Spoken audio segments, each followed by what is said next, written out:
The girls ran away anytime they saw the king. The king is coming! Run! Run! Once upon a time in a village named Ora, there lived a man named Adinka. He was a powerful king, and his word was law. When he spoke, people bowed. When he walked through the village, his presence alone could silence every voice. No one dared to argue with him because whatever he wanted, he took. King Adinka lived in a great palace guarded day and night by strong warriors. He already had many wives, so many that people had lost count. Some whispered 40, others said 50. His children filled the palace like birds in a large tree. Yet the king was never satisfied. There was an old rule in Ora that everyone knew. If the king saw a girl and desired her, she became his wife. The girl could not refuse. Her parents could not protect her. There was no hiding, no begging, no escape. She is mine, the king would say, and that was the end. Because of this, the girls of Ora lived in fear. They did not fear the night, they did not fear wild animals, they feared their own king, because at any moment, he could choose one of them and take her away to the palace. And many of them did not want that life. So whenever the king was passing through the village, the girls ran. They slipped into houses, they hid behind walls, they turned their faces away, some rushed inside and shut their doors, others ducked behind trees, heart beating fast. They prayed he would not notice them. They prayed his eyes would look somewhere else, because once the king pointed at a girl, her life was no longer her own. There was only one thing that could keep a girl safe.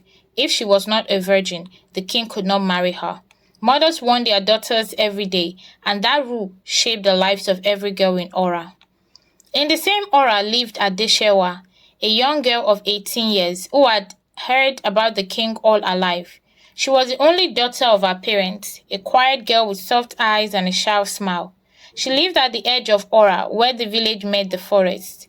The air there was calm. Birds sang, trees whispered. Adesewa loved the quiet. And like all girls, she knew the rule. When the king came, you hid. She had done it many times before. She would run into the house or into the trees, anywhere he could not see her. But this very day she forgot. Because this day, Adesewa was not thinking about rules. She was thinking about him. His name was Tunde, a young man from the village. He had kind eyes and a laugh that sounded like music. He helped his mother at the market. He carried heavy baskets without complaining. Every time Adesewa saw him, her heart fluttered like a small bird. That morning, she had seen Tunde smile at her. Just a small smile, but it stayed in her mind all day. Now she stood by the road, thinking about his voice, his walk, the way the sun touched his face. She wondered if he ever thought about her too. What if one day we get married? She whispered, blushing at her own thoughts. She was so lost in her dream that she did not hear the warning drums. She did not notice mothers calling their daughters. She did not see the girls running into their homes.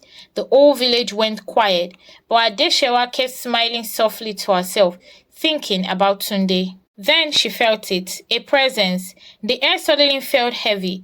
Her heart began to beat faster. A chill ran through her body. Slowly, very slowly, she lifted her head. And there he was, King Adinka, standing in the middle of the road, looking straight at her. Adesewa froze. Her feet would not move. Her breath caught in her throat. Her dream of Tunde faded like smoke in the wind. She had spent her whole life running from the king, but this time she had been too busy thinking about love to hide. King Adinka stood before her, his royal beads heavy on his chest, his eyes sharp. Her heart stopped. "She is beautiful," the king said calmly. "I want her." Before she could speak, the guards grabbed her arms. "Wait," she cried, "please." Her mother ran out, screaming, my king, she's my child, please." The king raised his hand. "Enough. I have chosen." Adesewa was dragged away as her mother fell to the ground wailing. The palace was beautiful, but to Adesewa it felt cold, like a place where joy could not grow. Tall pillars stretched towards the sky. The walls were painted with bright colors. The floors shone so clearly she could see her face in them. Servants moved like shadows, quiet and careful, never daring to speak loudly. When Adesewa arrived, The palace women surrounded her at once. Their smiles were gentle, but their hands were firm. They bathed her in warm water scented with leaves. They rubbed sweet oil on her skin. They dressed her in fine cloth and heavy beads. You'll be fine, don't worry. Girls were brought in like you, and now they have adjusted to being the king's wife, one woman told her kindly. Adesewa stayed silent, because inside her chest fear was growing. She thought of her mother's arms, her father's jokes, Tunde's shy smile. Her throat tightened, her heart ached. Far away in their small clay house, her parents sat together in silence. Her mother cried until her voice broke. My only child, she whispered. My Adesewa, they want to take her future from her. Her father stared at the wall, tears rolling down his face. What power do we have? He said weakly. The king has chosen. No one refuses him. This is what happens every time. The moment he picks you, that's the end. Their neighbors too heard the news. Some came to comfort them, sitting quietly beside them. Others whispered in low voices outside. It is an honor, some said. But she's still a child, others replied. Back in the palace, Adesewa was never left alone. If she sat, someone watched. If she walked, footsteps followed. Even when she cried, she had to cry softly. That same night, the virginity test was done. The chief priest, an old man with tired eyes, spoke to the spirit and checked her gently. Then he nodded. She is pure. And with those three words, her fate was sealed. The wedding day was set for 3 days later. 3 short days. When Adesewa heard it, her whole body shook. Her hands trembled, her lips quivered. She tried to hold her tears inside, but they slipped out and fell onto her dress. At first, she whispered, I don't want this. Then the whispers became a cry. I don't want this, she sobbed. I want my life, I want my dreams, I want my heart. But the walls did not answer. Her mother was not there to hold her. Her father was not there to wipe her tears. Tunde was not there to promise safety. Only the palace listened, and the palace did not care. That night, Adesewa lay on the softest bed she had ever felt. The sheets were smooth, the room smelled of flowers. She hugged herself and closed her eyes. I just want to be free, she whispered into the darkness. And somewhere deep inside, a small fire of courage began to grow. After begging and crying at the palace gate, Adesewa's mother was finally allowed to see her.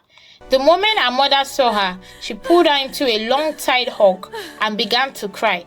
Her tears dropped into Adesewa's hair. My daughter, she whispered softly, there is a way.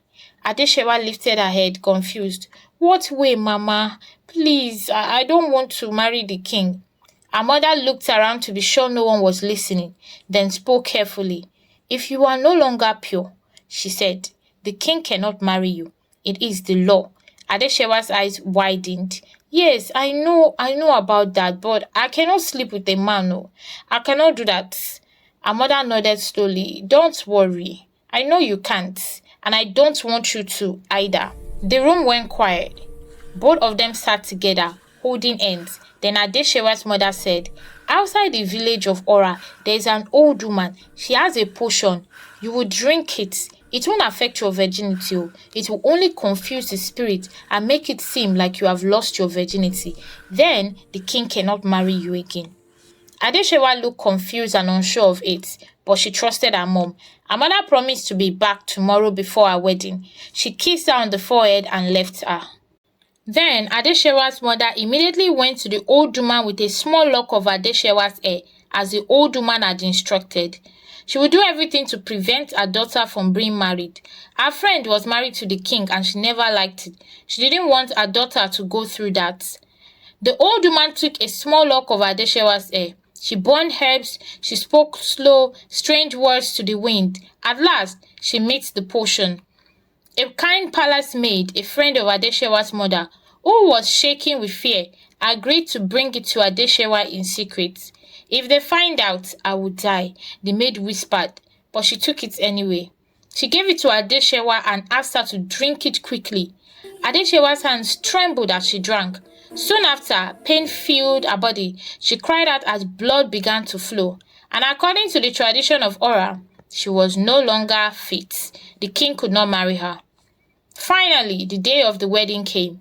From every corner of Ora, people gathered to watch. Drums echoed across the village. Women wore bright clothes, men stood tall, children whispered and pointed at the palace, wondering what a royal wedding would look like. Inside, Adesewa stood quietly, her heart beating fast. She did not smile, she did not speak, she only waited. Before the wedding could begin, the chief priest stepped forward. He carried out the final purity test, just as he had done for every bride of the king. But this time he stopped. His eyes widened, his hand began to shake. Then, in a voice everyone could hear, he said the words that broke the air in two. She is not a virgin, oh. Gasps spread through the crowd like wind through dry leaves. The drums stopped, the singers fell silent. The king rose to his feet, his face burning with anger. Who touched her? He roared, his voice shaking the walls of the palace. No one answered. Adesewa kept her lips closed. She did not speak a word. She chose silence, even where fear filled her. Finally, the king said, "Take this shame away from my palace."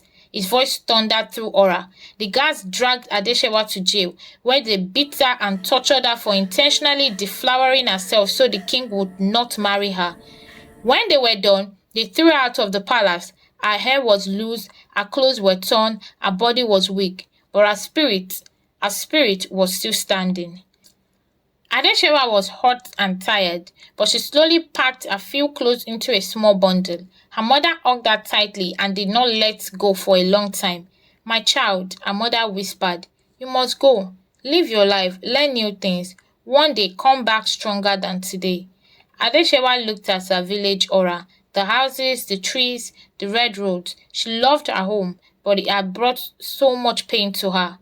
"I will return," she said quietly, "and when I do, this tradition will end." Then Adesewa turned and walked away, step by step, into a new future. Thank you so much for watching. Please, if you enjoyed this story, please like and subscribe for more. Thank you.